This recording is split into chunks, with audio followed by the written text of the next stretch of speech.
Sa ngayon po ay patuloy pa rin na hanging habagat ang dominanteng hangin na umiihip sa malaking bahagi ng ating bansa at malakas ngayon, lalo na po dyan sa may southwestern section. At sa susunod na mga araw, by next week ay consistent na may namamataan na pamumuo ng dalawang banta ng sama ng panahon sa silangan at kanluran ng ating bansa na posibleng manghatak ng habagat na mas magpapaulan dito po sa atin, lalo na po yan sa dakong hapon at gabi. At ito naman ay pinapakita ng forecast model natin ginagamit hanggang sa susunod na 2 linggo ay may banta nga po ng dalawang sama ng panahon at ang development ng maya ng ating babantayan. At sa lagay ng ating panahon, ngayong madaling araw ay may mga pag-uulan na sa may Sulu Archipelago, Zamboanga Peninsula, Northern Mindanao, Cotabato, Sultan Kudarat, Coronadal, Palawan, Iloilo,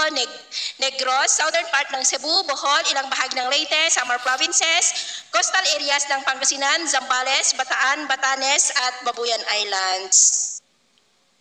At mamaya po ay sisikat naman ang araw sa malaking bahagi ng ating bansa pero may tsansa pa rin ng cloudy skies with isolated rain sa may Jolo Sulu, Tawi-Tawi, Basilan, Zamboanga Peninsula, Lanao del Norte, Lanao del Sur, Misamis Oriental, Misamis Occidental, Maguindanao, Sultan Kudarat, Sarangani Provinces, Cotabato, Dumaguete, Bohol, Bacolod, Palawan, coastal areas ng Pangasinan, Zambales, Bataan, Batanes, Babuyan Group of Islands. At mamayang hapon, may malalakas na ulan po sa mas malaking bahagi ng Ilocos Region, Cordillera, at may isolated light to heavy rain sa ilang bahagi ng Cagayan Valley, Pangasinan, Nueva Ecija, Zambales, Tarlac, Bataan, ilang bahagi lamang ng Southern Luzon, malaking bahagi ng Visayas at mas malaking bahagi ng Mindanao. Kaya mag-ingat po tayo dahil posible pa rin ang mga banta ng mga pagbaha at pagguho ng lupa. At sa atin naman pong mga baybayin, wala po tayong nakataas na namang gale warning signals sa ngayon.